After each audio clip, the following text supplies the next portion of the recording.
Hello.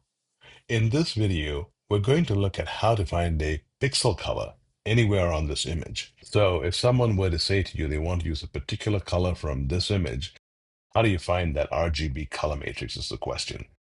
If you type in Command and Spacebar, that pops up the Spotlight search banner. Then go in there and type in COLOR color, and it pops up the digital color meter and also a color sync utility. I prefer the digital color meter. Once you pop that open, let me bring that back down here. It pops up right here. Let's put that on the side where we can see it. And then as you move your cursor along the image, it gives you the RGB values right here. And we can move on to the image and see what the colors are. So that one's 224 by 236 by 232.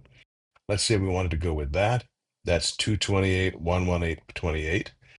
And someone might say they want this shade up right here. And no, not that shade, this shade right here.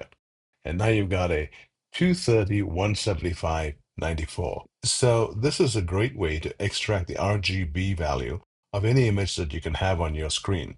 Now, if for some reason you need it in a hex format, I suggest you run it against a search engine and say, I've got RGB 232, 175, 94. What would that be in hex? And that search engine will give that result back to you. So the secret to finding it is the digital color maker. I hope you found this video helpful, and thank you so much for watching.